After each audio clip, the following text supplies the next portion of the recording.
अम्ब त्वाम् अनुसन्दधामि भगवद्गीते भवद्वेषिणि। ओम नमो भगवते वासुदेवाय।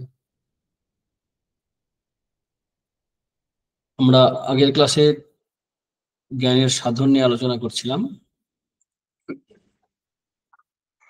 শ্লোক সংখ্যা নিয়ে ওই একটা নাম্বার নিয়ে অসুবিধা হয়, কারণ প্রথম শ্লোক অর্জুনের যে বক্তব্য কেউ কেউ রাখেন, কেউ কেউ রাখেন না। ট্র্যাডিশনালি অনেকে রাখেননি, কিন্তু ওই শ্লোকটি না রাখলে 700 শ্লোক হয় না, সেই জন্য আমরা রেখেছি। সেই হিসাবে আমরা যে 8 নম্বর শ্লোক পর্যন্ত আলোচনা করেছিলাম। তো আমাদের আলোচনা ছিল যে অর্জুন প্রশ্ন করেছিলেন 6টি প্রশ্ন। ক্ষেত্র কি, ক্ষেত্রজ্ঞ কি, জ্ঞান কি, জ্ঞেয় কি, প্রকৃতি কি, পুরুষ কি, এই 6টা তত্ত্ব জানতে চেয়েছিলেন। তো আমরা ক্ষেত্রজ্ঞ আলোচনা হয়েছে। ক্ষেত্র সংক্ষেপে আমরা জাস্ট ছুঁয়ে গেছি। সাংখ্য মতটা খুব বেশি গভীর আলোচনা করিনি আমরা, পরে করতে হবে হয়তো খানিকটা। তারপরে জ্ঞানের কথা, তারপরে জ্ঞেয়ের কথা হবে, মানে জ্ঞানের বিষয়।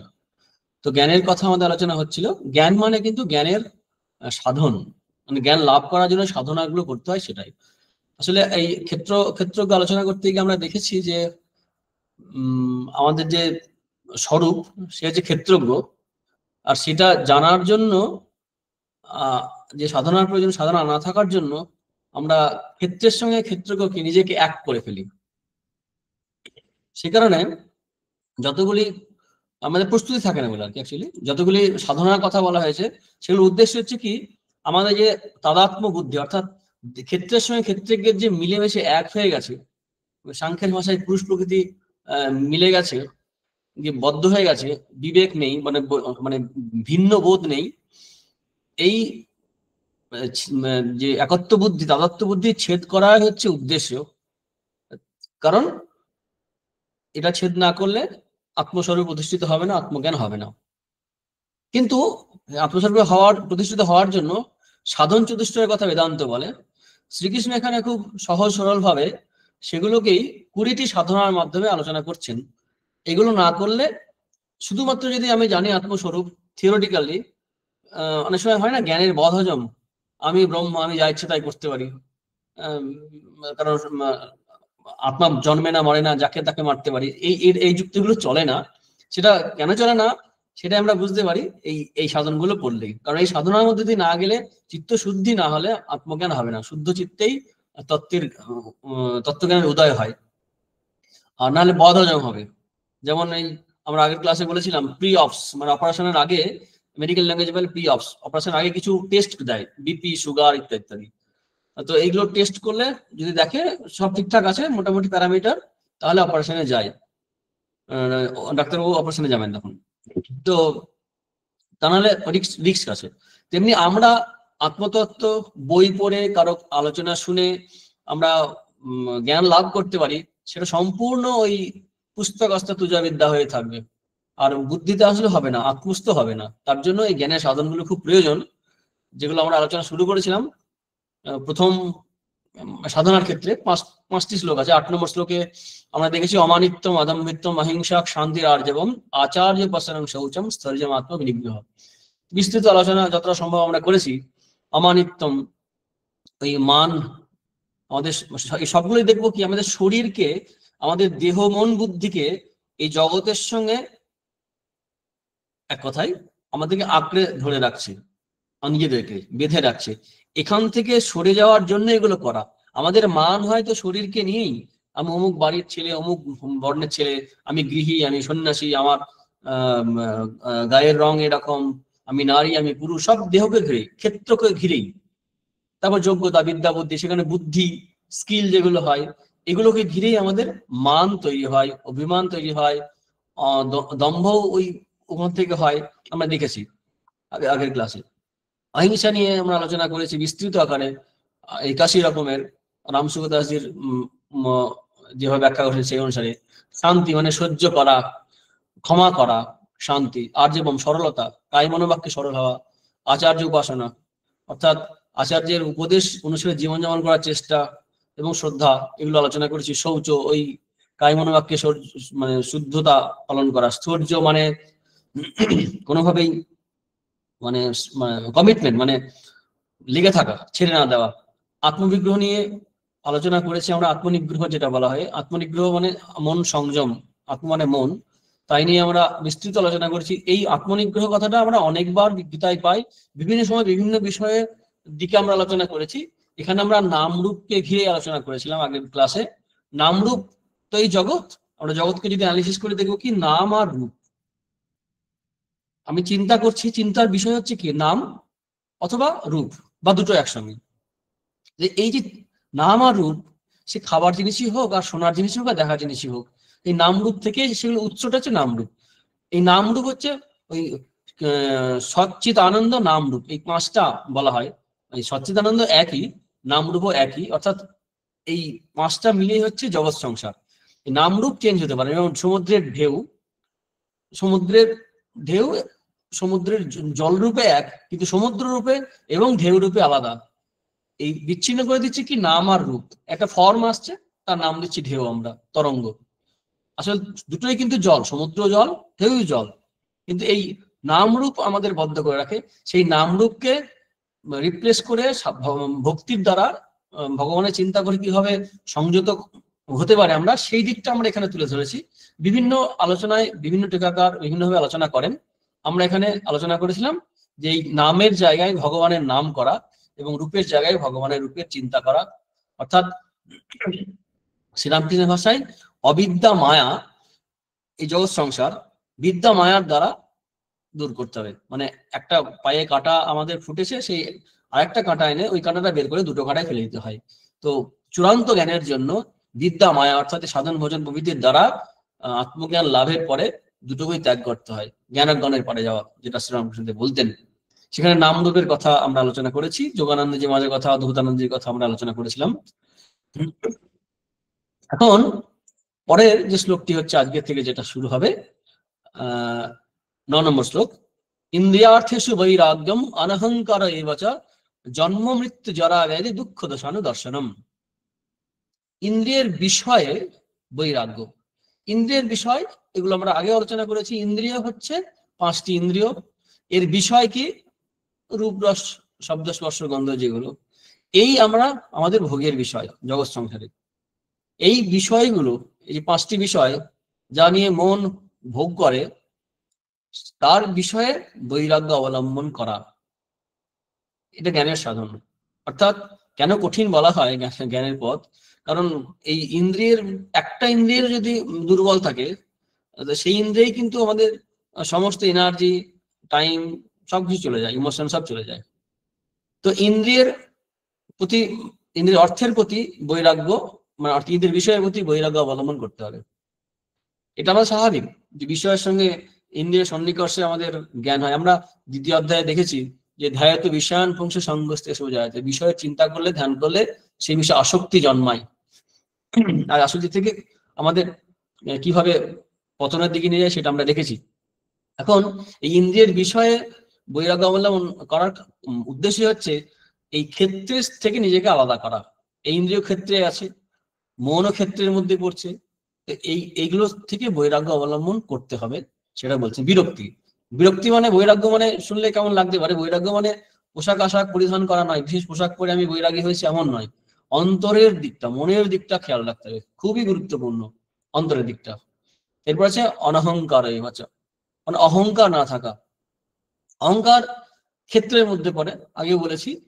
অহংকার হচ্ছে অন্তঃকরণের বৃত্তি, মন বুদ্ধি চিত্ত অহংকার, এই 4টে মিলিয়ে অন্তঃকরণ বলা হয়। এই একটা অন্তঃকরণের বৃত্তি, যে বৃত্তি অন্যান্য সমস্ত বৃত্তি যা উঠছে সেটাকে আমি আমার বলে জড়িয়ে ফেলে। যেমন আমি এখন কথা বলছি, তখন এই বুদ্ধি দিয়ে দেবে, মানে অহংকার বলবে আমি বলছি, আপনারা শুনছেন বা তোমরা শুনছো যে আমি শুনছি। এই যে বৃত্তি অহংকার, এই অহংকার বৃত্তি থেকেই এটা যদি মানে অনহংকার বলতে এই অহংকার কিন্তু আমাদের এই ক্ষেত্রের মধ্যে পড়ছে, এও কিন্তু আমাদের দেহের সঙ্গে বা ক্ষেত্রের সঙ্গে নিজেদেরকে বদ্ধ করে রাখছে। তো এই অহংকারও থাকবে না, অনহংকার এই বছর। এরপরে একটা কথা, যে মানিত্য, দম্ভ, অহংকার, এরা প্রায় কাছাকাছি, কোনটা আচরণে প্রকাশ পায়, কোনটা মনের ভাব, কিন্তু মোটামুটি কাছাকাছি জায়গায় এগুলো সব। এই তিনটে সাধারণ যে 20টির মধ্যে প্রায় একই রকমের, একটু 19-20 আছে এদের প্রকাশ অনুসারে, ম্যানিফেস্টেশন অনুসারে, সে অহংকারকে ঘিরেই হয়। এরপরে যেটা একটা বিখ্যাত লাইন আছে, জন্ম মৃত্যু জরা ব্যাধি দুঃখ দশানুদর্শনম। জন্ম মৃত্যু জরা ব্যাধি দুঃখ দশানুদর্শনম, অনুদর্শন খুব গুরুত্বপূর্ণ। এমনি শুধু দেখা নয়, আমরা অনেক ঘটনা ঘটে যায় দেখি, কিন্তু আমাদের মধ্যে বৈরাগ্য আসে না। এই মহাভারতে আছে, যুধিষ্ঠিরকে যখন প্রশ্ন করে করা হয়েছিল যে পৃথিবীতে আশ্চর্য কিম আশ্চর্যম, তখন যুধিষ্ঠির বলেছিলেন অহনে অহনি ভূতানি গচ্ছন্তি যম মন্দিরম শেষাস্ত্রিত্ব ইচ্ছন্তি কিম আশ্চর্যমত পরম। মানে অহনে অহনি প্রত্যেক দিন, মানে ভূতানি মানে জীবগুলো, জীব সকল মানে সবাই, গচ্ছন্তি যম মন্দিরম অর্থাৎ যম সদনে যাচ্ছে, মানে মারা যাচ্ছে, কিন্তু শেষাস্ত্রিত্ব, শেষে মানে রেস্ট অফ দ্য পিপল, মানে বাকি যারা বেঁচে আছে, শেষ মানে অবশিষ্ট যারা আছে, অর্থাৎ যারা বেঁচে আছে তারা কিন্তু স্থিরত্ব ইচ্ছন্তি, মানে তারা ভাবছে আমরা কখনো মরবো না। এর চেয়ে আশ্চর্য কি হতে পারে? এই এই আমরা দেখছি আমাদের সে বুদ্ধদেবের যে কাহিনী আছে, যেমন বাড়ি থেকে শস্য নিয়ে এসো যেখানে মৃত্যু প্রবেশ করেনি, সে যখন ছেলেকে বাঁচাতে গিয়েছিল, তারপর সেই যে তার জ্ঞান হলো না, জিয়াতে চাহি না তনয় আমার, ভবনে ভবনে ওঠা হাহাকার। তো এই মৃত্যু ইনএভিটেবল, নিশ্চিত হবেই হবে সবার ক্ষেত্রে, দেখেও আমাদের মধ্যে কোন রকমের বৈরাগ্য তৈরি হয় না। তো এই যে নিত্য আমরা দেখছি জন্মাচ্ছে, জন্ম, বিবাহ, মৃত্যু, মাঝখানে জরাব্যাধি শেষের দিকে আসছে, এগুলো শুধু দেখা নয়, দেখলেই আমাদের মধ্যে কিন্তু এর মধ্যে বিরক্তি এসে আত্মস্বরূপে বা দ্বৈত পথে ভগবানের জন্য ব্যাকুলতা আসবে, এমনটা আমাদের হয়ে ওঠে না। কারণ এই দুঃখগুলো আমাদের কাছে খুব একটা বেশি দুঃখ বলে মনে হয় না, বা রিপেয়ারেবল, মানে সংশোধন করে নি, রিপেয়ার করে নি, রিপ্লেস করে নি, কিছুদিন পরে ঠিক ঠিক হজম হয়ে যায় বা মানিয়ে নিই, হয় বাস্তবে এটা হয়, টাইম আমাদেরকে সিজন করে দেয়। তো সেখানে কিন্তু অনুদর্শন, এই বৌদ্ধ দর্শনটা খুব আছে, যে মানে দুঃখময় জগৎ, দুঃখময়, দুঃখ আছে, দুঃখের উপায় আছে, দুঃখের কারণ আছে, দুঃখ নিবারণের উপায় আছে, তারপর অষ্টাঙ্গিক মার্গের কথা যে বলা হয়েছে। তো এই অনুদর্শন মানে এইগুলোর প্রত্যেকটাই আলাদা আলাদা করে দেখা দোষ। জন্মের মায়ের গর্ভে থেকে কত কষ্টে, মানে রক্ত মাংস ইত্যাদির মধ্যে দিয়ে কিভাবে বাস করা, সেখান থেকে জন্মগ্রহণ করা, শরীরের মধ্যে থেকে এই জন্মের দোষ দেখা, জড়ার দোষ দেখা, ব্যাধি কি জিনিস তার দোষ দেখা, এরকম সব কিছুতেই। গৌতম বুদ্ধের যে বুদ্ধ যখন তিনি তার যে সারথি ছন্দক তাকে নিয়ে যখন ভ্রমণ করছেন নগরের দিকে, কারণ একটা দৈবানী ছিল, এরকম শোনা যায় যে এই দৃশ্যগুলো দেখলে বুদ্ধের মানে গৌতমের মধ্যে বৈরাগ্য আসবে। তাই তার পিতা শুদ্ধোধন করেছিলেন কি, এমন কোন দৃশ্য তার সামনে যাতে না আসে যাতে তার মনের মধ্যে বৈরাগ্য আসে। কিন্তু যা হওয়ার তা হয়েছে। গৌতম তার সারথি ছন্দককে নিয়ে যখন নগর ভ্রমণে বেরোই, তখন এই পরপর এই আছে না, জরা, ব্যাধি, মৃত্যু আর সন্ন্যাসী সাধু, এই 4টি দৃশ্য দেখে তার মধ্যে সংসারে বৈরাগ্য এসেছিল। সেই 4টি দৃশ্য উনি অনুদর্শন করেছিলেন, আমরা অনুদর্শন করি না। মানে শুধু দেখে আমরা যাচ্ছি, কে হরি বল, হরি বল যাচ্ছে, মারা গেছে, ব্যাস হয়ে গেল, মারা গেছে, একটু প্রণাম করে সাইড দিয়ে বেরিয়ে গেলাম, সাইকেলটা নিয়ে হোক বা কাজে চলে গেলাম। কিন্তু এই অনুদর্শন মানে হচ্ছে ডিপলি ভাবা, ওটাকে নিয়ে অনুদর্শন। গৌতম সেটা করেছিলেন। জিজ্ঞাসা করছেন এর কি হয়েছে, যে বয়স্ক লাঠি হাতে চলছে, বলছে আমার বয়স হবে, হ্যাঁ।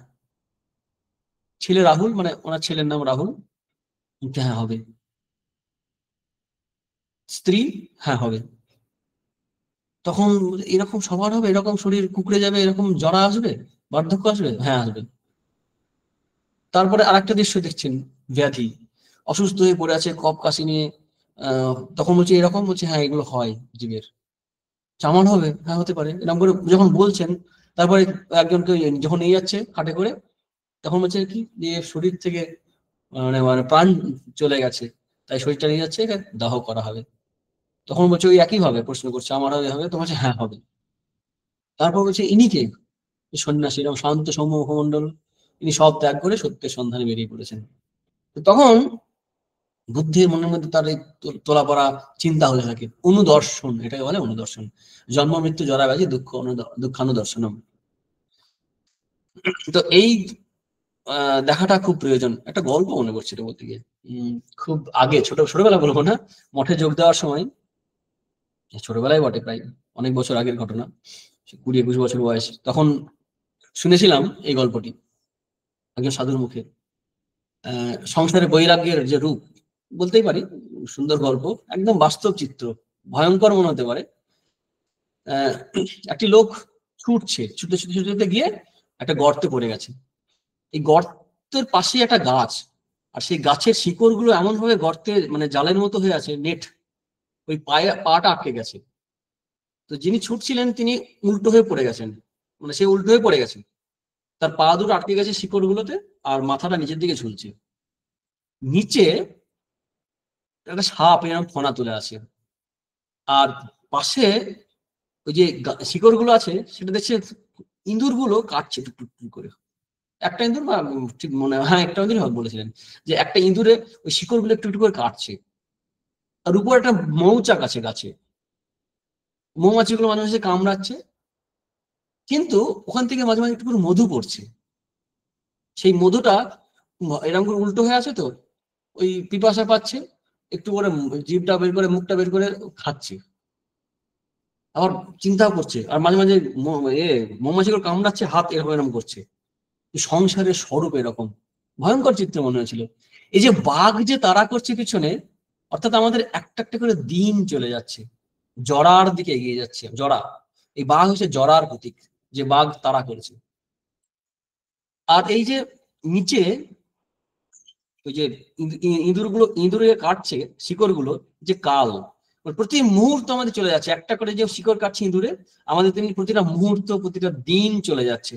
যেমন 2025 সালের ডিসেম্বরের 10 তারিখ আজকে, এই 10 তারিখ চলে যাচ্ছে। এইভাবে ইঁদুর একটু একটু করে কেটে দিচ্ছে আমাদের সময়কে, নিয়ে নিচ্ছে কাল। আর নিচে হচ্ছে মহাকাল, বাঘ, এই সাপ, অর্থাৎ যখন যদি পড়ে যায় সাপটা কামড়াবে, সঙ্গে সঙ্গে মারা যাবে। যে কাল মহাকাল গর্তের মধ্যে আছে। আর এই যে উপরে যে মৌমাছি গুলো আছে, ওগুলো মানে ঘোরাফেরা করতে করতে উড়ে এসে কামড়াচ্ছে। এটা হচ্ছে আমাদের আমাদের যে রিপু গুলো আছে, আমাদের কামনা বাসনা, তারপরে ষড়রিপু, কাম ক্রোধ লোভ বদ মোহ আশ্চর্য হিংসা ঈর্ষা যা আছে, এগুলো এগুলো আমাদের জ্বালাচ্ছে। এরই মাঝে এই বিবাহ প্রভৃতি, সন্তান, একটু খাওয়া দাওয়া সব মিলিয়ে আনন্দ উপভোগ করছি আমরা, এই হচ্ছে মধু একটু করে পাচ্ছি। আর এই নিয়ে আমরা মাঝে মাঝে ভুলেই যাচ্ছি যে আমি বিপদের মধ্যে আছি। এই হচ্ছে সংসারের আমাদের অবস্থান। তো আমাদের এই যে সমস্ত জন্ম মৃত্যু বিবাহ থেকে শুরু করে সবকিছুর মধ্যে আলটিমেটলি পরিণাম তো মৃত্যু। সরউর্মির মধ্যে মৃত্যু বলা একটা উর্মি, মানে ঢেউ। তো এই যে এই বিষয়গুলোতে প্রত্যেকটা অ্যানালিসিস করলে সত্যি ভোগ করা মুশকিল হয়ে যাবে। তো জন্ম মৃত্যু জরা ব্যাধি দুঃখ দর্শনম, এই শ্লোকে বলছেন। অর্থাৎ যার যে যে ক্ষেত্রকে আপনার পর নিতে চায় বা নিজের স্বরূপে প্রতিষ্ঠিত হতে চায়, আত্মজ্ঞান লাভ করতে চায়, তার এই বিষয়গুলোই বৈরাগ্য হতে হবে, এবং এই জন্ম মৃত্যু জরা ব্যাধি এর দোষ তাকে দেখতে হবে, অনুদর্শন করতে হবে, শুধু দর্শন নয়। তারপর 10 নম্বর শ্লোকে আছে, অশক্তির অনভিষ্মঙ্গ পুত্র দ্বার গৃহাদিষু নিত্যঞ্চ সমচিত্তম ইষ্টানিষ্টে প্রবর্তিষু। অশক্তি, অশক্তি মানে হচ্ছে আসক্তি না থাকা, শক্তি মানে হচ্ছে অ্যাটাচমেন্ট। অনভিষ্মঙ্গ, অনভিষ্মঙ্গ, অভিসঙ্গ মানে হচ্ছে পুত্র দ্বার প্রভৃতিতে আমার আমার বোধ, মানে পুত্রের দুঃখে দুঃখী, পুত্রের সুখে সুখী, স্ত্রীর সুখে সুখী, স্বামীর সুখে সুখী, মানে স্বামী বা স্ত্রী বা পুত্র বা স্ত্রী কেউ কষ্ট পেলে আমারই কষ্ট। এমনি ভাবনার দিক থেকে খুব মহান হতে পারে জিনিসটা, সিম্প্যাথি এমপ্যাথি ইত্যাদি, কিন্তু যদি মোহ আকারে যদি দেখি, মানে সত্যিকারের প্রেম বা ভক্তি অনুসারে নয়, শিবজ্ঞান অনুসারে নয়, কিন্তু এমনি যদি মোহ আকারে দেখি, তাহলে কিন্তু খুবই ভয়ঙ্কর। এই আমি তার দুঃখে দুঃখী, তার সুখে সুখী, এই যে হচ্ছে, এটা এই নিজেকে তার সুখে সুখী মনে করা, তার দুঃখে দুঃখী মনে করা, এটা হচ্ছে অভিসঙ্গ, অ্যাটাচমেন্ট। কোথায়? এটা যেন না থাকে, অশক্তি যেন না থাকে, অনভিসঙ্গ। কি কোথায় না পুত্র দ্বার, এখানে শ্রীকৃষ্ণ অর্জুনকে বলছেন, তাই বলছেন পুত্র এবং স্ত্রী দ্বার, অর্থাৎ স্ত্রী পুত্র কন্যা ফ্যামিলি মেম্বার সবাই আর কি, গৃহ আদিশু, শুধু তাই বলেনি গৃহ প্রভৃতি বলেছে।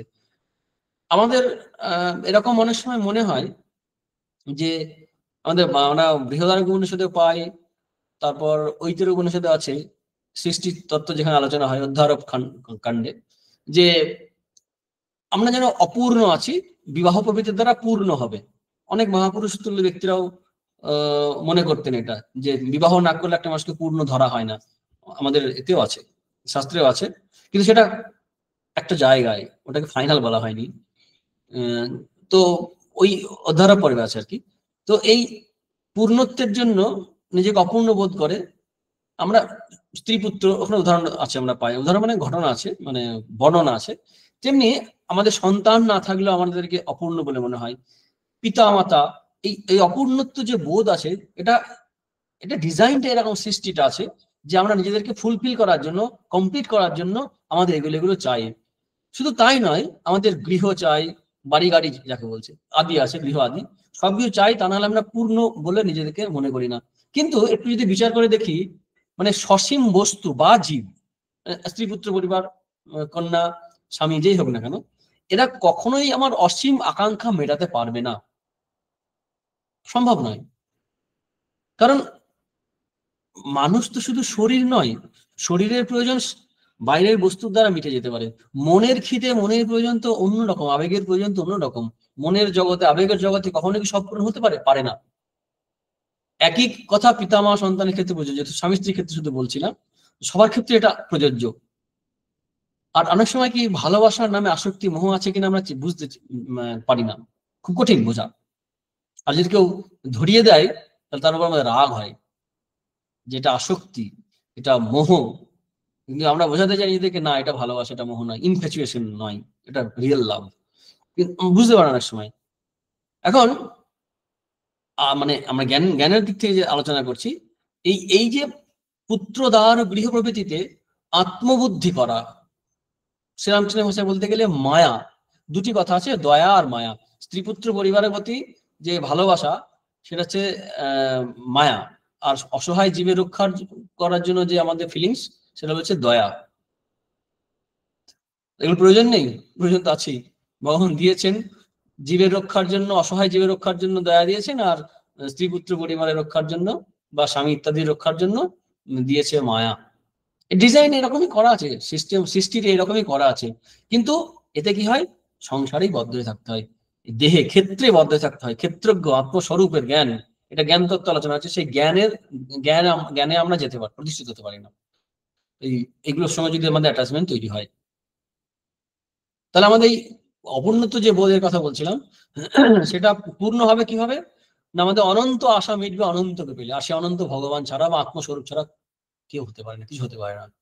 এখন প্রশ্ন এখানে আসবে, তাহলে যদি জ্ঞান লাভের জন্য সব ছেড়ে ছুড়ে দিয়ে জঙ্গলে বসে থাকতে হয়, তাহলে তো ফ্যামিলি লাইফ কি হবে? তাহলে ফ্যামিলি লাইফে সম্ভব নয়? অবশ্যই সম্ভব।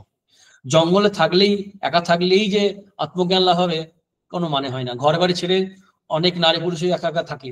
অনেকে আছে না ওই অ্যাডভেঞ্চার, সংসার না করে, ব্যবহার না করে পশু পাখি দেখে বেড়াচ্ছে, ছবি তুলে বেড়াচ্ছে, ওয়াইল্ড অ্যানিমেল, বা যেগুলো আমরা দেখি, আমরা যেগুলো, তো এরা তো একা একাই ঘুরে বেড়াচ্ছে। একা একা ঘুরে বেড়াবে, একা একা থাকাই কিন্তু আধ্যাত্মিক জীবন নয়। পারপাসফুলি আধ্যাত্মিক জীবন হতে হবে, সেটা দরকার আছে। সেটা সম্ভব নয়, অনেকেই পারে না। সেই কারণে জ্ঞানপথ কঠিনও বলা হয়। তাহলে সংসার থেকে কি সম্ভব? না, অবশ্যই সম্ভব। শুধু এই সম্পর্কগুলোকে আমাদেরকে একটু আধ্যাত্মিকীকরণ করতে হবে, ডিভাইনাইজ করতে হবে। অথবা এরা আমার কেউ নেই, মনে মনে ভাবতে হবে। শ্রীরামকৃষ্ণদেব বলছেন যে সবাইকে নিয়ে থাকবে, স্ত্রী পুত্র পরিবার কথা মেতে আছে, ভাই বোন ইত্যাদি, সবাইকে বলবে আমার রাম আমার হরি, মনে জানবে এরা আমার কেউ নয়, ভগবান আমার আপনজন, যার উপর যেমন কর্তব্য করে যাবে। এটা একটা উপায় আছে, মনে মনে ভাবা। দ্বিতীয় উপায় বলছে কি, যে সবাইকে, যেটা অনেকবার আমরা বলেছি, যে শিব জ্ঞানে জীব সেবা, অর্থাৎ ছেলেকে নারায়ণ, মানে নারায়ণ ভাবা বা গোপাল ভাবা, মেয়েকে জগদম্বা ভাবা, স্ত্রীকে শ্রীরামচন্দ্রের কথা মধ্যে আছে যে একটি সন্তানের পর ভাই বোনের মতো ভালো সম্পর্ক মেনটেন করে থাকবে, এবং ভগবত বিষয়ে, সৎ বিষয়ে আলোচনা করবে। মানে সাংসারিক সুখের দিকে মন না দিয়ে ভগবত বিষয়ে থাকবে, সংসারের ছেলে মেয়েদেরকে নারায়ণ নারায়ণী বা ভগবত জ্ঞানে পালন করবে। কিন্তু সেক্ষেত্রে কিন্তু আবার ভেদ বুদ্ধি থাকলে চলবে না। অনেক সময় হয় কি, আমাদের আসক্তি আরেকটা কারণ হচ্ছে কি, আমার সন্তান আমার সম্পর্কিত, তাই নিজের ছেলেকে মেয়েকে যেভাবে ভালোবাসি অন্যজনের ছেলে মেয়েকে আমরা সেভাবে ভালোবাসতে পারি না। এটাই তো প্রমাণ যে আমার আসক্তি আছে। যখন একটা মানে আম বা জাম বা মিষ্টি বাড়িতে এলো, তখন আমার ছেলেটাকে আলাদা করে দিচ্ছি, আলাদা করে রেখে দিচ্ছি, অন্যদেরকে সেভাবে দিচ্ছি। হতে পারে যে এটা কি অনুচিত, মানে উচিত নয়? হ্যাঁ উচিত, কিন্তু আমাদের কথা হচ্ছে এই আধ্যাত্মিক তত্ত্বের দিক থেকেও মানে বড় কিছু লাভের আশায় বলা হচ্ছে। এটা সেই দৃষ্টিতে বিচার করলে এটাও কিন্তু ইহবাহ্য, এও খুব নিচু স্তরের জিনিস। একটা ঘটনা মানে সত্যিকারের ঘটনা। শিবানন্দজি মহারাজ, রামকৃষ্ণ সঙ্গে দ্বিতীয় সংঘাধ্যক্ষ, স্বামী বিবেকানন্দের গুরু ভাই, শ্রীরামকৃষ্ণের শিষ্য শিবানন্দজি মহারাজ। তো তিনি তার কথা খুব একটা বলতেন না, কিন্তু বলতে গিয়ে বলেছিলেন তার বাবা ছিলেন এক শিক্ষক, আর মা একজন খুব ভক্তিমতী মহিলা ছিলেন।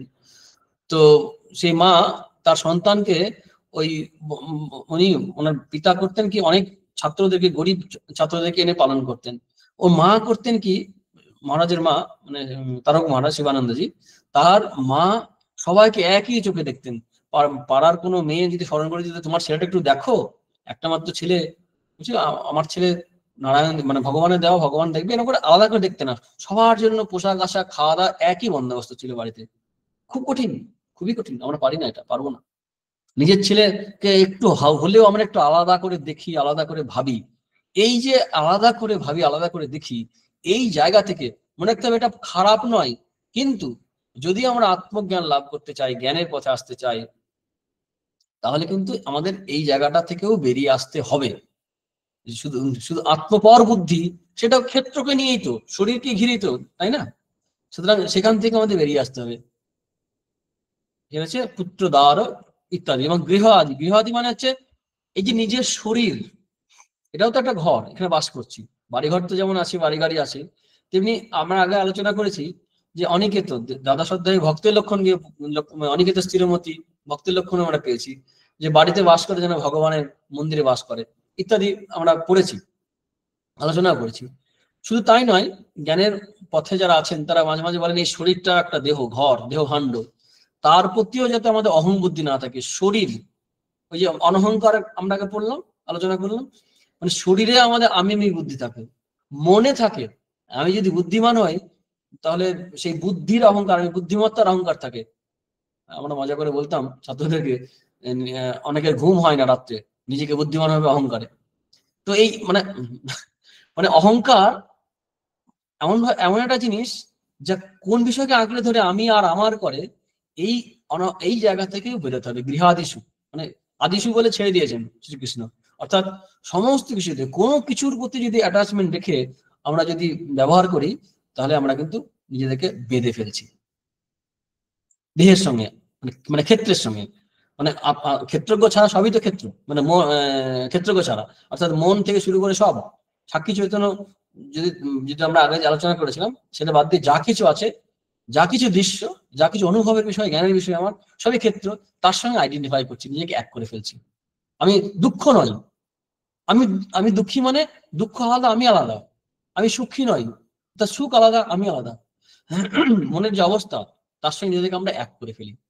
এর পরের যে অংশ আছে, নিত্যঞ্চ সমচিত্তম ইষ্টানিষ্ট ভবত্যিষু, সবসময় মনের একই অবস্থা। আমরা সমত্তম যোগ উচ্চতে দ্বিতীয় অধ্যায় পেয়েছিলাম, সাম্য অবস্থা, সাম্য, ব্যালেন্স যোগ। তো সবসময় মনের অবস্থা কিন্তু একই, ইষ্ট অনিষ্ট উপপত্তিষু, অর্থাৎ ইষ্ট মানে ভালো জিনিসই আসুক আর খারাপ জিনিসই আসুক, সবসময় একই অবস্থা। আমাদের কি হয়, আমাদের যখন হয় না উৎসব আনন্দ, একদম মন একদম ঢেউ উঠে গেল, একদম একদম জোয়ার খেলে গেল, আবার ভাটা, একদম জল নেই, হেঁটে যাওয়া যাবে নদী দিয়ে, দুঃখে একদম মুহ্যমান হয়ে পড়েছে, আমরা ম্রিয়মান হয়ে পড়েছি। এই দুটো অবস্থাতেই মনের যে ওঠাপড়া, জীবনের যে ওঠাপড়া, এই সব কিছুতেই স্থির থাকা, সবসময়তেই ভগবানকে ধরে থাকা বা আত্মস্বরূপে নিষ্ঠা করে থাকা, এটা খুব প্রয়োজন। কিন্তু সংসারে থাকতে গেলে, জীবনে থাকতে গেলে রোগ বালাই আসবে, আত্মীয় স্বজনের বিয়োগ হবে, এই জরাব্যাধি মৃত্যু যেগুলো আলোচনা করলাম একটু আগে আমরা, এগুলো ঘটবে। আমার জীবনে অনেক ক্রাইসিস আসবে, কিন্তু আমাকে স্থির থাকতে হবে। মানে ওঠা আর নামা যাই হোক না কেন, আমি স্থির থাকবো। এটাই সমচিত্তত্ব, অর্থাৎ মন স্থির থাকবে, শরীর বা মনের যে অবস্থা হোক না কেন। কারণ আমি তো শরীর নই, আমি মন নই। আমরা ছাত্রদের সঙ্গে বলতাম, অনেক সময় ওই ডিপ্রেসড হয়ে পড়লে, ফার্স্ট্রেটেড হয়ে পড়লে, অনেক সময় কেউ কেউ খুব রেয়ার, খুব কম, তবু ভাবতে জীবন শেষ করে দেবো। কিন্তু একটা জিনিস খেয়াল রাখতে হবে, যেটা বলতাম ওদেরকেও, যে জীবনের যে কোনো ঘটনার চেয়ে জীবন অনেক বেশি মূল্যবান। আমাদের জীবনের যে কোনো ঘটনার চেয়ে, হোক সে অত্যন্ত ভালো, সে হোক অত্যন্ত ভয়ঙ্কর খারাপ, যেন দুঃখের মানুষের যেন কাটবে না, শেষ যেন হবে না, সেই কি আশায় বাঁধি খেলা ঘর বেদনা বলছিল, এরকম মনে হতে পারে সময় না। তখনও, সেই সময়েও সমস্ত মেঘে ঢেকে গেছে যখন আকাশ, তখনও আশা প্রদীপ জ্বালিয়ে রাখতে হবে। নিত্য সমচিত্তত্ব, সবসময় মনের স্থির অবস্থা। এখানে জ্ঞানের আলোচনা হচ্ছে, সেই আত্মতত্ত্ব, জ্ঞানতত্ত্ব। ওই ক্ষেত্রের যত কিছু বিবর্তন, আবর্তন, পরিবর্তন হোক না কেন, আমার কিছু আসা যায় না। মন দুঃখী থাক, দুঃখ থাক, মন সুখী হোক, সুখী থাক, সুখে থাক। আমি তো মন নই, আমি তো দেহ নই, আমি বোকা। অনেকে হয়তো বলতে পারে যে এই বোকা ছেলেটি, বোকা মেয়ে। আমি তো বোকা কেন? বুদ্ধির অনুসারে তো বোকা আর পণ্ডিত হয়। আমি তো বুদ্ধি নই। এই নিজের থেকে ওখান থেকে সরিয়ে এনে জ্ঞানের সাধনায় আলাদা করে রাখতে হবে, মন স্থির রাখতে হবে। খুব কঠিন, কারণ আমরা আইডেন্টিফাই করে ফেলেছি অনেকদিন ধরে, এই জন্মে নয়, জন্ম জন্মান্তরে। সেটা খেয়াল রাখতে হবে। তবে অনেক সময় বলে যে ভগবানের নাম চিন্তা করলে পরে, ওই জায়গায় বসে করলে পরে আমাদের মনটা অনেক ভালো থাকে। মনে রাখতে হবে, ওই জায়গায় ওই পরিবেশে আমার মন ভালো ছিল শুধুমাত্র ভজন করার জন্য নয়, ওই পরিবেশের জন্য ছিল। যদি ভজন করার জন্য হতো, তাহলে যদি অন্য পরিবেশেও যাই, যুদ্ধক্ষেত্রে হোক আর ক্রাইসিস সিচুয়েশনে হোক, আমার মনটা ভালো হওয়ারই কথা। কারণ ভজনের দ্বারা মন ভালো হয়। কিন্তু মন ভালো ভজনের জন্য হচ্ছে না, তার প্রমাণ কি? আত্মচিন্তায় হচ্ছে না। তার কারণ পরিবেশ বদলে গেছে, আমার মনও বদলে যাচ্ছে। সেহেতু পরিবেশ আমাকে চালাচ্ছে, আমি এখনো জগতের অধীন, ক্ষেত্রের অধীন। যদি পরিবেশ আমাকে না চালায়, তার প্রমাণ হবে কি? আমি যে কোনো পরিস্থিতি হোক না কেন, আই এম অলরাইট, সমচিত্তত্ব, সবসময় একই আছি। তাই এরকম বলা হয়, ভক্তি পথে বলা হয়, ভগবানের নাম সবসময় করে যেতে হবে। যখন দুঃখে আছি তখন তো আমরা বিপদে পড়ে স্মরণ করি, সুখে থাকলেও করতে হবে। কবিরের একটা দোহা আছে, দুঃখ মে সুমিরন সব করে, সুখ মে করে না কই, जो সুখ মে সুমিরন করে তো দুঃখ কাহে হই। মানে দুঃখ পেলে আমরা ভগবানকে স্মরণ করি, স্মরণ মরণ করি, তার নাম করি। সুখ মে করে না কই, অর্থাৎ সুখে কেউ করে না, যখন সুখে থাকে। সুখ পেলমা ভুলে থাকি আছে না গান, দুঃখ পেলমা তোমায় নাকি, একই কথা সব। সাধকেরা সব একই ধরনের কথাই বলে গেছেন। তো এই যে দুঃখী, যে সুখের সময়ও নাম করে, তার তো দুঃখ আসবে না, কারণ সবসময় তার নামের মধ্যে সুখ খুঁজে পাচ্ছে। যে সুখ মে সুমিরন করে তো দুঃখ কাহে হই। যে মানে দুঃখে যদি সুমিরন করে, ভগবানের স্মরণ করে, আহ তাহলে তো তার আনন্দ, ভগবানের নামে আনন্দ, সেই সময় আনন্দ। দুঃখের সময় সে আনন্দই থাকবে, কিন্তু আমাদের সেক্ষেত্রে হয় না। এটা ভক্তি পথের কথা হলো এটা। জ্ঞান পথে এরকম আছে, যারা জনক যখন রাজসভায় আছেন, তখন সম্ভবত যাজ্ঞবল্ক্য বা কেউ এসছেন তার শিষ্যদের নিয়ে। তো একটা শিষ্যদের মধ্যে একটা অহংকার, তারা বাড়িঘর ছেড়ে এসছে, একটা অহংকার, যে অন্যদের তুলনায় বড়, গৃহস্থদের তুলনায় বড়, জনপ্রকৃতির তুলনায় বড়। তো অহংকার দূর করার জন্য একটা মায়া আগুন সৃষ্টি করেছিলেন। সেখানে তাদের সবকিছু পুড়ে যাচ্ছে, কৌপিন প্রভৃতি পুড়ে যাচ্ছে বলে ছুটে ছুটে চলে যাচ্ছে, সামান্য একটা কাপড় হয়তো পুড়ছে। তো জনককে প্রশ্ন করলেন যে আপনি গেলেন না? বিখ্যাত কথা, মিথিলায়াং প্রদীপ্তায়াম নামে দাইয়াতে কিঞ্চন, গোটা মিথিলা পুড়ে গেল, আমার কিছু পুড়ে যাচ্ছে না, পুড়বে না, পুড়ে যায় না। ব্রহ্মচারীরা ফিরে এসে লজ্জা পেয়ে গেলে কথাগুলো শুনে। তখন এখানে ভাবনাটা কি, যে মিথিলা পুড়ে গেল, আমি তো এই গৃহাদিশু আছে না, যে গৃহাদিশু, পুত্র পুত্র দ্বারা গৃহাদিশু, মিথিলার সঙ্গে জনকরা নিজেকে আইডেন্টিফাই করেননি। তিনি সংসারে ছিলেন, সংসার কেমন ভাবে ছিলেন, তিনি ক্ষেত্রকে আলাদা করে রাখতেন।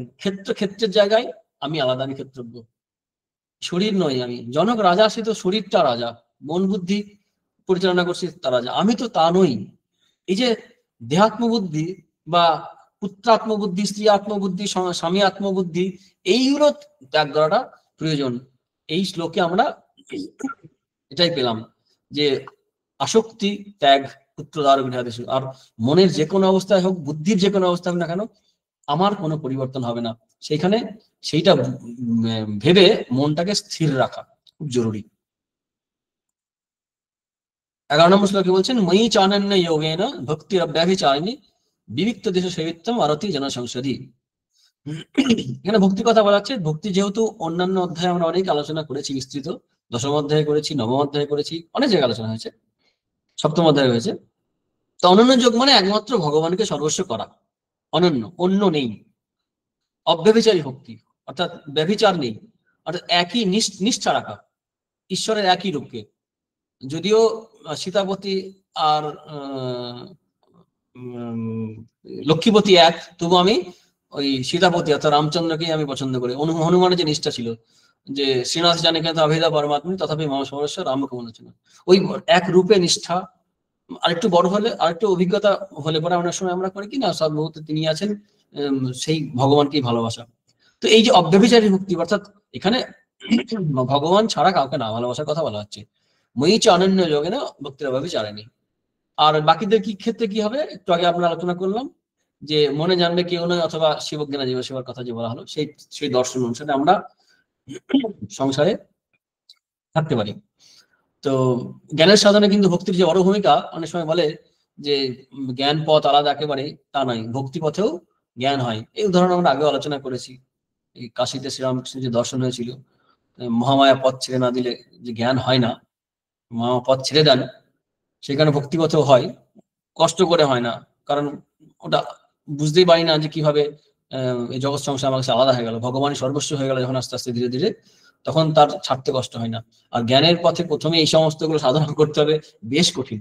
আর ভক্তি পথে কিন্তু ধীরে ধীরে কোথায় হয় না, একটি ভালোবাসা, একজনকে ভালোবাসলে আস্তে আস্তে অন্যান্য সমস্ত টান আকর্ষণ চলে যায়। এই আর এদিক থেকে কিন্তু এই জ্ঞানের পথে সহায়ক, ভীষণ সহায়ক।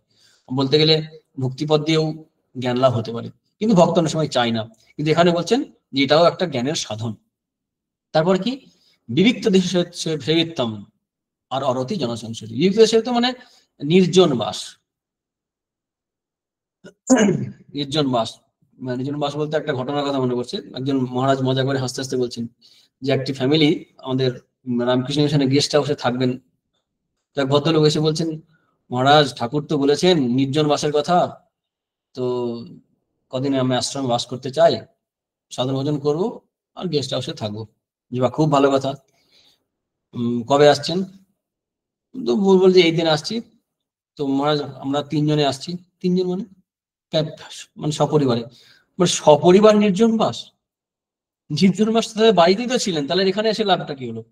মজার কথা, মজা করে বলছেন, কিন্তু এর মধ্যে একটা ভাবনা আছে যে নির্জন বাস মানে মানে মনের মধ্যে সংসারকে বয়ে বানানো নয়, আর ফিজিক্যালি অনেক সময় দূরে থাকতে হয়, নাহলে মনের মধ্যেও চেপে বসে, একটু দূরত্ব, ডিস্টেন্স মেনটেন অনেক সময় করতে হয়। 2-1 দিন থাকলো আবার ফিরে গেল। এটা কিন্তু পারপাসফুল নির্জন বাস, এবং এই অনুদর্শনের জন্য, চিন্তা ভাবনা করার জন্য, বিচার বিশ্লেষণ করার জন্য। আর নির্জন বাস মানে কিন্তু এরকম আবার অরতি জনসংসদী যেটা আছে, অরতি জনসংসদী অর্থাৎ লোকের কাছ থেকে দূরে থাকা সাধনার জন্য। কিন্তু এর মানে এই নয় যে লোকের কাছ থেকে দূরে আছি কিন্তু সোশ্যাল মিডিয়া অ্যাক্টিভ আছি, হোয়াটসঅ্যাপ ফেসবুকে স্ট্যাটাস দিচ্ছি, ফেসবুকে স্ট্যাটাস দিচ্ছি, পোস্ট করছি, লোকে কে দেখলো না দিলে দেখছি। এটা কিন্তু অরতি জনসংসদী হচ্ছে না, এটা খেয়াল রাখতে হবে।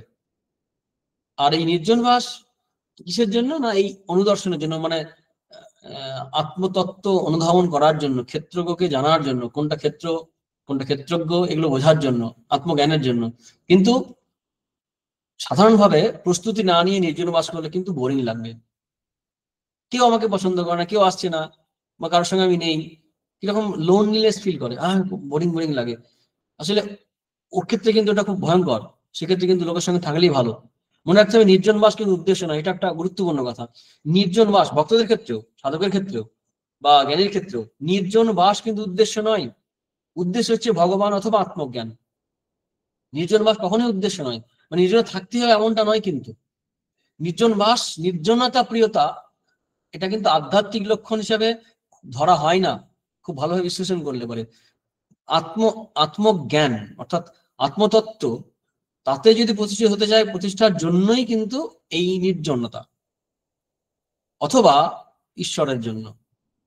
তা নাহলে আত্মা তো সর্বব্যাপী, ঈশ্বরের সর্বব্যাপী, লোকের সঙ্গে থাকতে অসুবিধা কোথায়? যখন স্বামী বিবেকানন্দ, নারায়ণ দত্ত বলেছিলেন যে মানে নির্বিকল্প সমাজে থাকবো, তখন বললেন তোর এরকম নিচু নজর, কোথায় ভেবেছিলাম বট গাছের মতো হবি, শুধু চোখ বন্ধ করে থাকবি আর তাকে ভগবানকে দেখবি আত্মজ্ঞান লাভ হবে তা নয়, চোখ বন্ধ করে যাকে দেখছিস চোখ চেয়েও তাকে দেখবি, অর্থাৎ সর্বভূতে সেই প্রেমময়, যেটা স্বামীজি পরবর্তীকালে লিখলেন, মন প্রাণ শরীর অর্পণ করা সকে বহুরূপে সম্মুখে তোমার শারীরিকতা সুবিশিষ্ট, জীবে প্রেম করা যায় সেই জন সুবিশিষ্ট। তাহলে কি নির্জনের দরকার নেই? অবশ্যই দরকার আছে, কারণ আমরা জগৎ সংসারকে মানুষজনকে দেখছি এই দৃষ্টিতে, আসল দৃষ্টিতে দেখতে পাচ্ছি না, তার জন্য নির্জনে বাস যেতে হবে। শ্রীরামকৃষ্ণের উদাহরণ আছে যে সিঁড়ি দিয়ে উপরে যেতে হবে ছাদে, ছাদে গিয়ে দেখলাম এই উপাদানের ছাদ তৈরি, চুন সুরকি ইট ইত্যাদি দিয়ে, ঠিক নামার সময় তখন দেখো ও আচ্ছা ওই মেটেরিয়াল দিয়ে সিঁড়িও তৈরি, অর্থাৎ আগে ওখানে যেতে হবে। তেমনি আত্মজ্ঞান লাভ করে বা ঈশ্বর লাভ করার পর তখন ঠিক ঠিক এই এই জগতের পরিচয় হবে। তখন যাকে আমরা এক সময় ত্যাগ করে গেছি তাকে আবার গ্রহণ করবো। যেমন করে বুদ্ধ সংসার ত্যাগ করে গেলেন, পরে আবার তার কাছেই তার স্ত্রী তার পুত্র এসে শরণ দিল। সেরকম মানে খেয়াল রাখতে হবে যে অনৈতিক জনসংস্কৃতি বিভক্ত দেশের উদ্দেশ্য নাই, কোনোটাই উদ্দেশ্য নাই সাধনাগুলো, সবটার কিন্তু উদ্দেশ্য হচ্ছে আত্মজ্ঞান। মানে জ্ঞান যেহেতু আলোচনা হচ্ছে আত্মজ্ঞান, আত্মজ্ঞান লাভ হওয়ার পর এই ভেদ বুদ্ধি থাকবে না, তখনই তার মধ্যে এই ভেদ বুদ্ধিটাও চলে যাবে। তার সেই ব্যক্তি তখন লোকের সঙ্গেও ভালো থাকবে, নির্জনে ভালো থাকবে, আর বোঝা যাবে যে তখন তার জীবন তৈরি হয়ে গেছে, মন তৈরি হয়ে গেছে। আধ্যাত্মিক জীবনের উদ্দেশ্য নয় বা সাধন পথে মানে যাদের উদ্দেশ্য নয় আর কি, তাদের কিন্তু এটা নির্জন বাস দরকার নেই, ক্ষতি হতে পারে খুব। আবার আরেকটা আছে সাধন পথে একটু না এগোলেও মুশকিল হয়, তখন মনের মধ্যে সে আগেকার সংস্কারগুলো এসে ডিস্টার্ব করে, খুব গোলমাল করে। তাই নির্জন বাস একটু না এগিয়ে গেলে আমাদের রামকৃষ্ণ মিশনে এরকম আমাদের বলে যে নির্জন বাস প্রথমে আমরা জয়েন যখন করি, আমার মনে পড়ছে আমাদের রুটিন ছিল এমন, বেলুড় মঠে জয়েন করেছিলাম, তো এত প্যাক রুটিন যে একটু যেটা ভালো লাগছে বেশি করে করবো, ভালো জিনিসই, খারাপ জিনিস নয়। হয়তো একটু বেশিক্ষণ কেউ জব করতে চাইছে, কেউ পড়াশোনা করতে চাইছে, আমি একটু পড়তে ভালোবাসি, বেশি করে পড়তে যাচ্ছি, ঘন্টা পরে এসে খাওয়ার। তারপরে হয়তো মন্দিরের যেদিন ইচ্ছা হচ্ছে একটু বেশিক্ষণ বসতে, দেখা যাচ্ছে টাইম হয়ে আসছে, ঘন্টা ঘন্টা বেড়ে যাচ্ছে। এটা আমি একদিন প্রশ্ন করেছিলাম, তখন আমাদের ইনচার্জ ছিলেন অ্যাসিস্ট্যান্ট সেক্রেটারি, এখন যিনি ভাইস প্রেসিডেন্ট পূজনীয় স্বামী শহীদানন্দজি মহারাজ। তো তাকে আমি প্রশ্ন করেছিলাম যে মহারাজ এটা কি, একটা ভালো জিনিস পড়ছি, তো বেশিক্ষণ পড়তেই পারে, এই একটু আধ ঘন্টার মধ্যে আবার ঘন্টা পড়ে যাচ্ছে, তার আগে লাইট জ্বালা যাবে না ধ্যানের সময়, আবার যখন ধ্যানের ক্ষেত্রে এরকম যা ভালো লাগে সেটা করবো, তো বেশিক্ষণ করে ভালো জিনিস তো।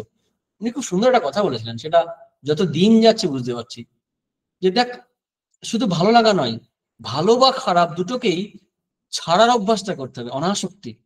কারণ ভালো হলে আমরা ছাড়তে চাই, খারাপ তো ছেড়ে সবাই দেবে, এমনিতেই দেবে, কষ্ট পেলে ছেড়ে দেবে বা খারাপ বলে ছেড়ে দেবে বা ওখান থেকে দূরে থাকবে, কিন্তু ভালো জিনিসও যে ছাড়তে হয় এটাও শিখতে হবে। তো আমরা কি হয়, আমাদের মনোযোগ দেওয়া অভ্যাস করি, কিন্তু ওই ডিটাচমেন্টটা শিখি না আমরা। এই ডিটাচমেন্টের শিক্ষাটাও নিতে হবে, যে কোনো পরিবেশ থেকে যেন নিজেকে উইথড্র করতে পারি, সরিয়ে নিতে পারি। এই যে নির্জন বাস যেটা বলছিলাম, নির্জন বাস ইফেক্টিভ হচ্ছে কিনা সেটা সেটা খুব গুরুত্বপূর্ণ। আর তাছাড়া সাধকের ক্ষেত্রে অধিকারী ভেদে নির্জনের ব্যবস্থা করতে হয়। আমাদের এরকম আগের যারা আমাদের মহারাজরা ছিলেন রামকৃষ্ণ মিশনে, শ্রীরামকৃষ্ণদেবের যারা পার্ষদ শিষ্য, তো তারা বলতেন, কেউ যখন বলতে যে আমি নির্জনে গিয়ে 2 মাস সাধনা করবো, উনি বলতেন যাও, কিন্তু যদি দেখো যে মনে ঠিক সেবার কাজ করতে মানে সাধন ভোজন হচ্ছে না, মন ডিস্টার্ব হচ্ছে বা কিরকম লাগছে, ফিরে এসে সেবার কাজ করো, তাতে মনটা ভালো থাকবে। জোর করে নিজেকে প্রস্তুতি না নিয়ে সাধন ভোজন করতে গেলে হিতে বিপরীত হবে, সেটা আমাদের সাবধান করতেন। তাই নির্জন বাসের সময় খেয়াল রাখতে হবে। অনতি জনসংস্কৃতি বা গৃহীত সেবিত্তম মানেই কিন্তু মনে হলে চলে গেলাম নির্জন বাস করতাম, তা কিন্তু নয়। কারণ ঘর বাড়ি ছাড়লেই সাধু হয় না, অনেকেই ঘর বাড়ি ছেড়ে আছে। আর সাধুর পোশাক পরলেও সাধু হয় না, পোশাক পরে অনেকে ঘুরতে পারে। ওই অন্তরের ভাবটা বুঝতে হবে, এটা তো একটা দিক। আর একটা কথা বলা হয় যে অরতি জনসংস্কৃতি, যেটা শঙ্করাচার্য বলছেন যে অসৎসঙ্গ ত্যাগের কথা, সৎসঙ্গের প্রয়োজন আছে, সৎসঙ্গের প্রচুর প্রশংসা আমাদের শাস্ত্রে করা আছে। দুঃসঙ্গ সর্বথাইব ত্যায্য, অর্থাৎ দুঃসঙ্গ সবসময় ত্যাগ করতে হবে। সৎসঙ্গকে অনেক সময় সাধনের সহায়ক বলা হয়েছে, হেল্প বলা হয়েছে। তবে এই সৎসঙ্গ যেন আবার খুব বেশি করতে গিয়ে ওই মানে আরো বেশি অধিক সন্ন্যাসী গাজন নষ্ট হবে না, আবার যেন সে হইচই আবার জাগতিক আড্ডা যেন মেতে না যায়। আমরা অনেক সময় হয়ে যায় যে ভগবানের কথা হতে হতেই আবার অন্যান্য বিষয়ের কথা শুরু হয়ে যায়, রাজনীতি থেকে শুরু করে বিভিন্ন বিষয়। এগুলো আমাদের খেয়াল রাখতে হবে। এরপরে একটা শ্লোক আছে, করে দিই। অধ্যাত্ম জ্ঞান নিত্যত্বং তত্ত্ব জ্ঞানার্থ দর্শনম এতস জ্ঞানমিতি প্রোক্তম অজ্ঞানং ইয়াদ অতন্যথা। অধ্যাত্ম জ্ঞান নিত্যত্বং, অর্থাৎ এই যে আলোচনাগুলো হলো এইগুলোকেই শঙ্করাচার্য বলছেন প্র্যাকটিস করতে হবে। অধ্যাত্ম নিষ্ঠা, শঙ্করাচার্যের একটি স্তোত্র আছে কৌমিনা পঞ্চক, ওখানে একটা লাইন আছে খুব সুন্দর, বেদান্ত বাক্যেষু সদা রমন্ত, অর্থাৎ সবসময় বেদান্ত বাক্যে আনন্দ উপভোগ করবে, অর্থাৎ শাস্ত্র বাক্য সবসময় চর্চা করবে। উনি বলছেন, যদিও এই এই শ্লোকের ভাষ্যে তিনি বলছেন যে বাকি যে সাধনাগুলো বলা হলো, মানে 19টা সাধনা বা 18টা সাধনা, এগুলোকে সবসময় নিরন্তর অভ্যাস করা ওর জন্য।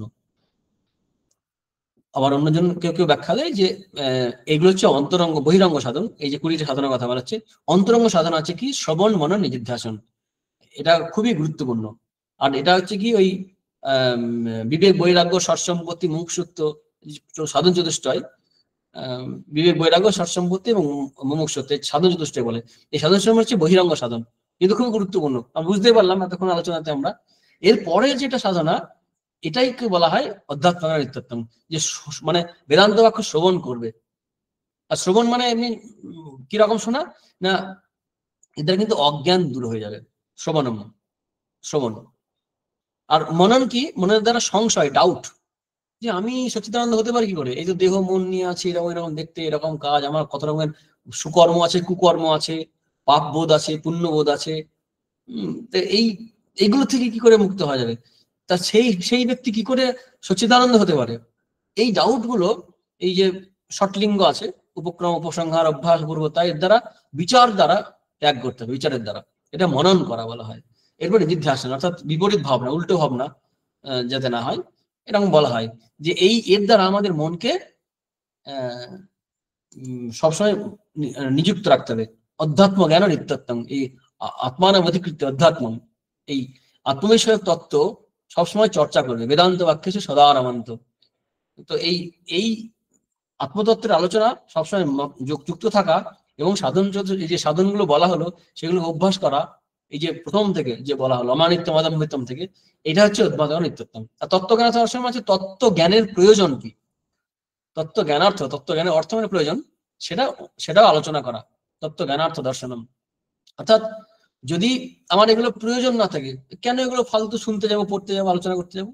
এই প্রয়োজন বোধটা খুব প্রয়োজন। আমাদের শাস্ত্রে যখন ব্যাখ্যা করে, যে কোনো শাস্ত্র, সে ধর্মশাস্ত্র থেকে শুরু করে অর্থশাস্ত্র, কামশাস্ত্র, রতিশাস্ত্র, সব শাস্ত্রেই, মোক্ষশাস্ত্র, সমস্ত শাস্ত্রে আমাদের প্রয়োজন, অধিকারী সবকিছু নির্দিষ্ট করে দেয়।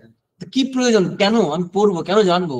তা বলছে এই যে জ্ঞানের যে সাধনগুলো বলা হচ্ছে, এটা কার জন্য, কেন প্রয়োজন, কিসের জন্য, এটা সবসময় আমাদের মনের চোখের সামনে রাখতে হবে।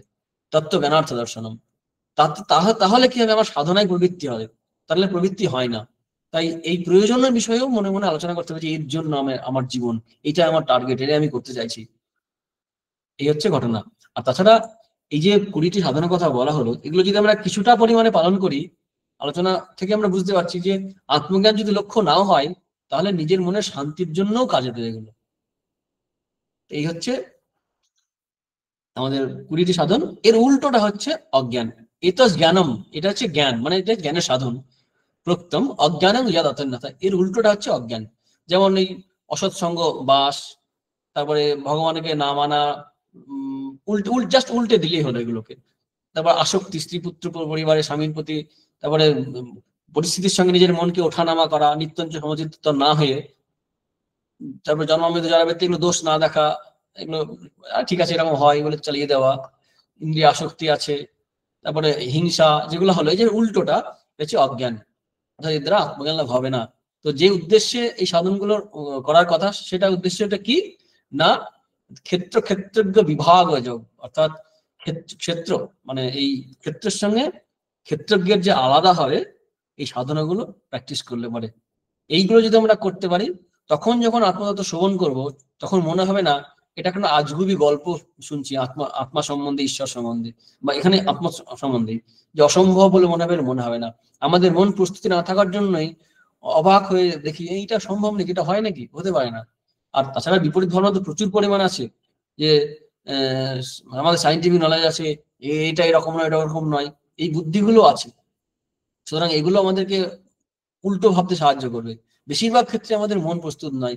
হয়তো ইন্টেলেকচুয়ালি বুঝলাম আত্মতত্ত্ব, যে who am I, according to Mandukya Upanishad, বা বেদান্তের আরো সমস্ত আলোচনাগুলো শুনলাম, পড়লাম, বই পড়লাম, দিক দৃষ্টি বিবেক পড়লাম, বিবেক চরণে পড়লাম, পড়ে বুঝে গেলাম যে আমি সচ্চিদানন্দ, কিন্তু অনুভূতি হচ্ছে না।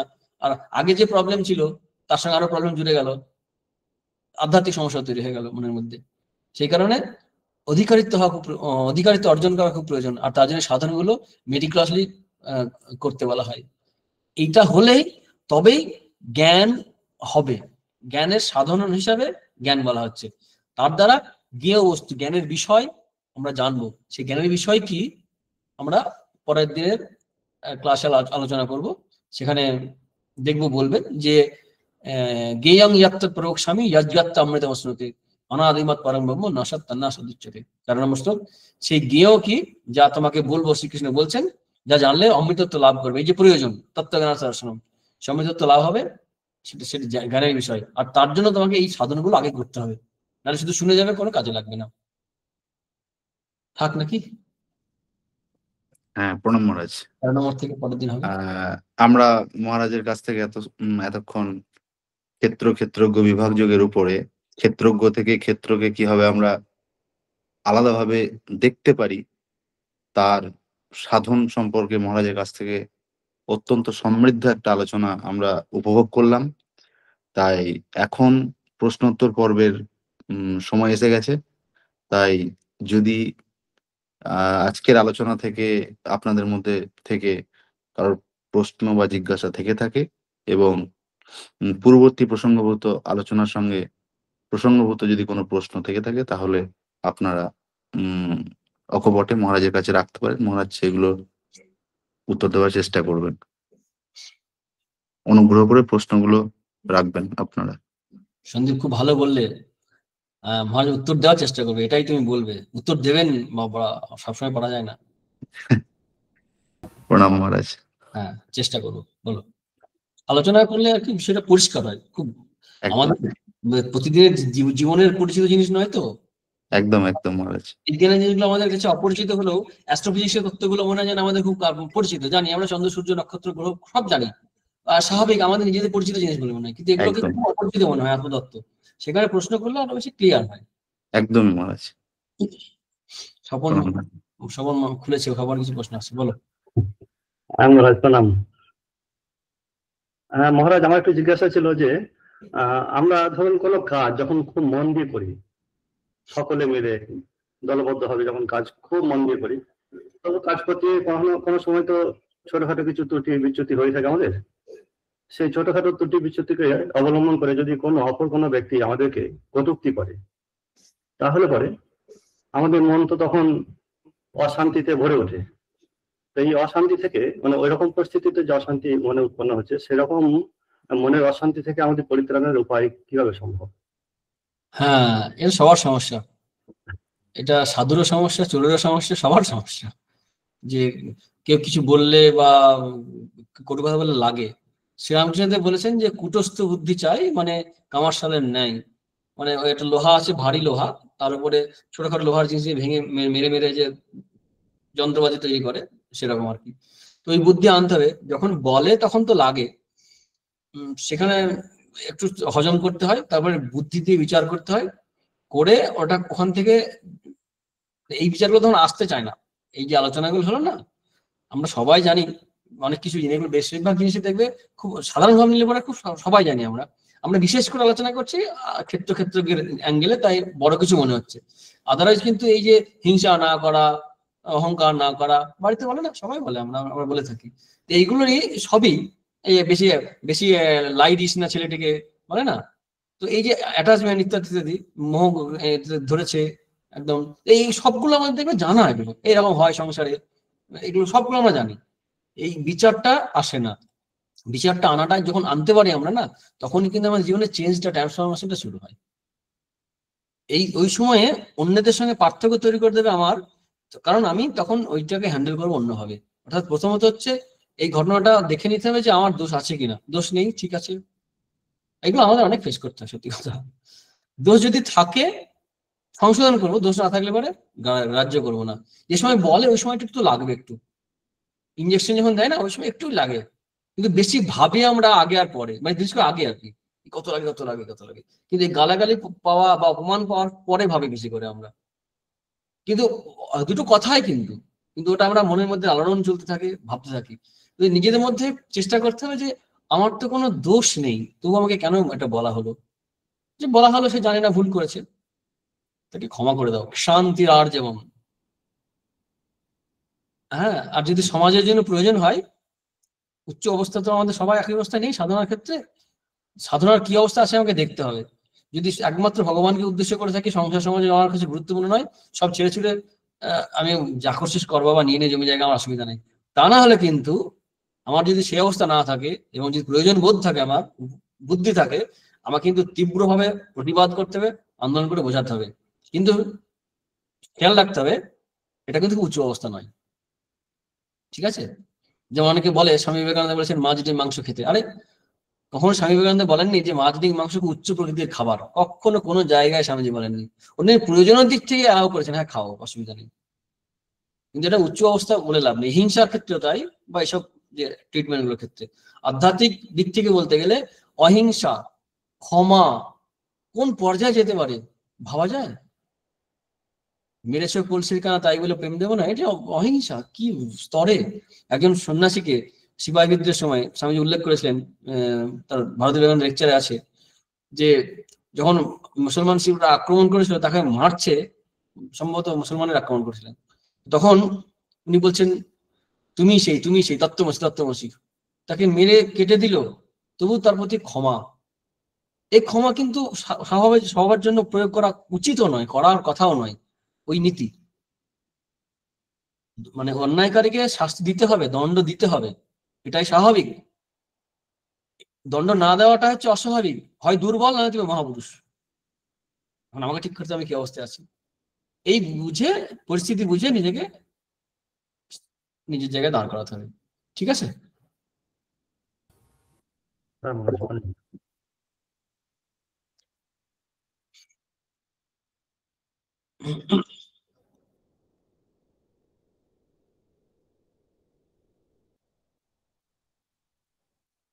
সন্দীপ দা।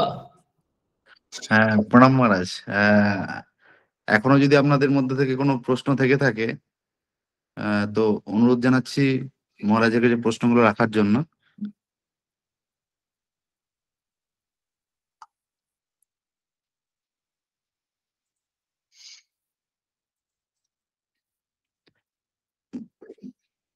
মনে হয় মহারাজ সেরকম প্রশ্ন আর নেই, কারণ আপনি এত সুন্দর আলোচনা করেছেন, তারপরে প্রশ্ন থাকারও কথা নয়।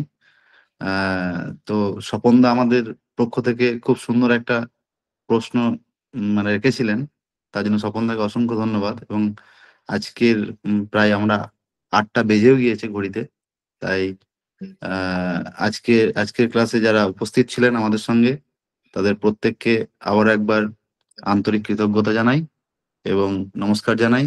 এবং মহারাজও আমাদেরকে উত্তরোত্তর প্রতিদিন এত সুন্দর মানে গীতা বুঝিয়ে চলেছেন, তার জন্য মহারাজকেও আরেকবার সশ্রদ্ধ প্রণাম এবং আন্তরিক কৃতজ্ঞতা জানাই। প্রণাম মহারাজ। এবং আজকের ক্লাস এখানেই সমাপ্ত করার জন্য অনুরোধ জানাই। ওম শান্তি শান্তি শান্তি, হরি ওম তৎসৎ, শ্রীকৃষ্ণার্পণমস্তু।